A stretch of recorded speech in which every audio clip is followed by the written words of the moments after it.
Bueno, buenas noches. Abrimos la palabra de Dios en 1 Pedro capítulo 2. Y hoy la porción que nos toca son dos versículos 11 y 12. En el miércoles anterior nos hablaba Federico de que nosotros somos, en los versículos anteriores, somos el linaje escogido, el real sacerdocio. ¿No sale? Ahora sí. Bueno, que en el... Hola, sí, ahora sí. En el miércoles pasado, Federico nos hablaba que nosotros somos pueblo de Dios ahora, que hemos sido alcanzados por el Señor. Antes no éramos pueblos, pero ahora somos pueblo de Dios. Y versículos 11 y 12 nos dice: amados, yo os ruego, como extranjeros y peregrinos, que os abstengáis de los deseos carnales que batallan contra el alma, manteniendo vuestra buena manera de vivir entre los gentiles, para que en los que murmuran de vosotros como de malhechores glorifiquen a Dios en el día de la visitación al considerar vuestras buenas obras. Es decir, aquellos que hemos sido redimidos por el Señor, pueblo de Dios, ahora no somos de este mundo, somos extranjeros y peregrinos. Por eso dice que os abstengáis de los deseos carnales que batallan contra el alma. El mandamiento clave en este pasaje es que el cristiano debe abstenerse de los deseos carnales. Cuando se habla de pecado de la carne y deseos carnales, algunos lo reducen a los pecados sexuales, pero en el Nuevo Testamento vemos que esto es más que los pecados sexuales, es más amplio. Por ejemplo, en Gálatas capítulo 5 nos habla qué son los deseos de la carne. Gálatas capítulo 5 dice, y versículo 19 dice: manifiestas son las obras de la carne, que son adulterio, fornicación, inmundicia, lascivia, idolatría, hechicería, enemistades, pleitos, celos, iras, contiendas, disensiones, herejías, envidias y homicidios, borracheras, orgías y cosas semejantes a estas, acerca de lo cual os amonesto, como ya lo he dicho antes, que los que practican tales cosas no heredarán el reino de Dios. Es decir, que entre los deseos de la carne incluye mucho más que estas cosas, que el pecado de la inmoralidad sexual. Hay muchos más pecados que menciona aquí el apóstol. Más que la naturaleza física y la naturaleza humana, que está apartada de Dios, que está sin redimir. Hay dos razones para esta abstinencia. El cristiano es extranjero y es peregrino. No pertenece a este mundo. Y cuando habla de peregrinos incluye a muchos peregrinos del Antiguo Testamento, especialmente a Abraham, que salió sin conocer a dónde iba, y lo que buscaba era la ciudad cuyo fundamento es Dios. Nunca debe el cristiano involucrarse con el mundo. Otra razón práctica por la cual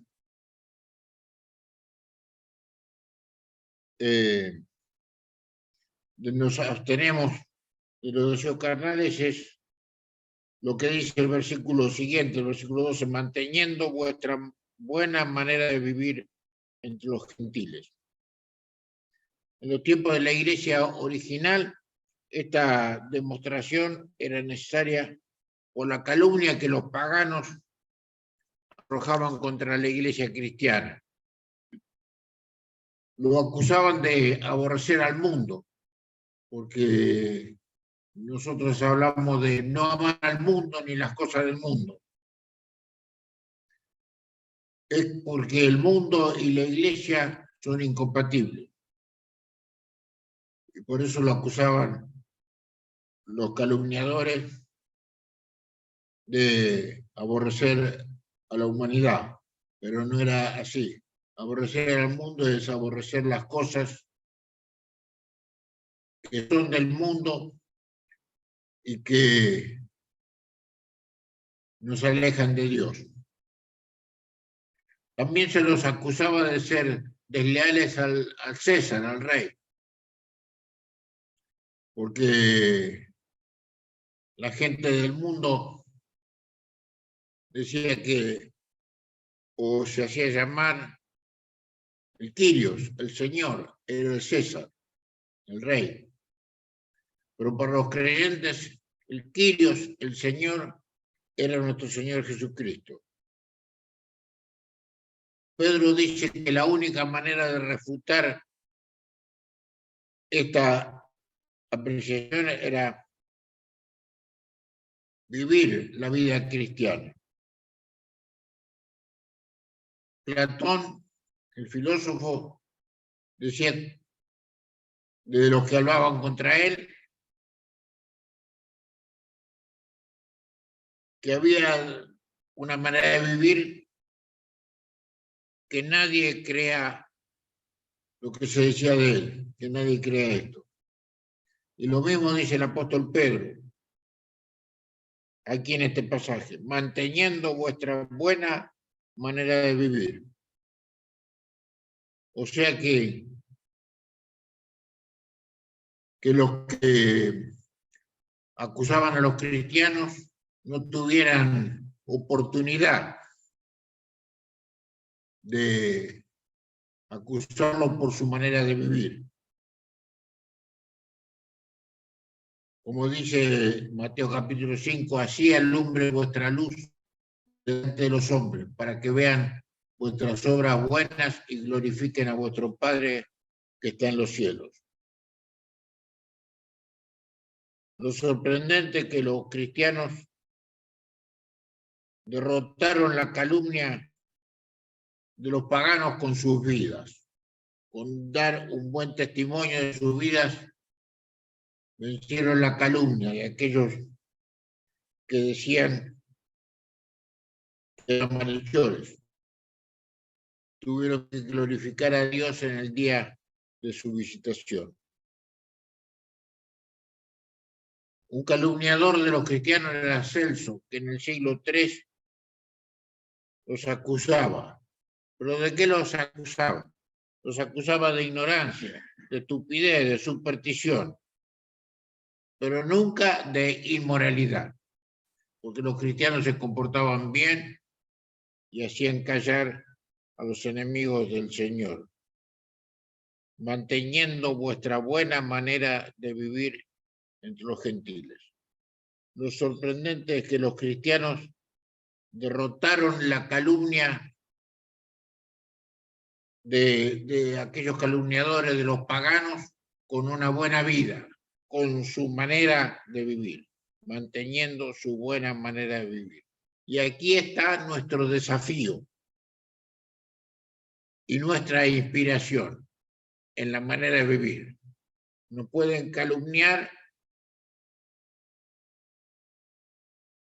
porque somos fanáticos, o por como se lo calumniaba a los cristianos de aquel entonces por ignorancia, por estupidez, por lo que sea. Pero no que no nos calumnien por nuestra manera de vivir. Aquí están lo que dice el apóstol Pedro, nuestro desafío y nuestra inspiración. Es que con el encuentro de nuestra vida y nuestra conducta diaria es como debemos testificar del Evangelio a los que no creen, manteniendo vuestra buena manera de vivir entre los gentiles, para que aquellos que nos acusan de malhechores, de malos creyentes, glorifiquen a Dios en el día de visitación al considerar nuestras buenas obras. Este es nuestro desafío, que el encanto de nuestra vida y nuestra conducta diaria nos ayude a testificar del Evangelio a los que no creen, hacer callar la boca a aquellos que nos calumnian, manteniendo nuestra buena manera de vivir entre los gentiles, para que los que murmuran de nosotros no tengan motivos para murmurar, sino que puedan glorificar a Dios. Estos viven bien. Estos viven bien. Que Dios nos bendiga y que nosotros podamos abstenernos de los deseos carnales de este mundo que batallan contra el alma. Que podamos mostrar, como dice Pablo, siguiendo el escrito a los Gálatas, el fruto del Espíritu y no las obras de la carne. El fruto del Espíritu, que es amor, que es gozo, que es paz, que es paciencia, que es benignidad, que es bondad, fe, mansedumbre y templanza. Que Dios nos bendiga y que también podamos mantener nuestra buena manera de vivir, para que no demos lugar a aquellos que nos calumnian, o si nos calumnian, que nos calumnien sin motivo, porque nuestro testimonio testifica del Evangelio con la verdad a los que no creen. Terminamos con una palabra de oración y después viene la otra sección hasta el versículo 17. Que Dios nos bendiga. Oramos al Señor. Gracias, Señor, por esta hora que hemos podido reunirnos juntos para cantar las alabanzas, la gloria, la honra a tu nombre, también para presentar las peticiones de nuestros corazones, para que tú contestes de acuerdo a tu gran bondad y magnanimidad.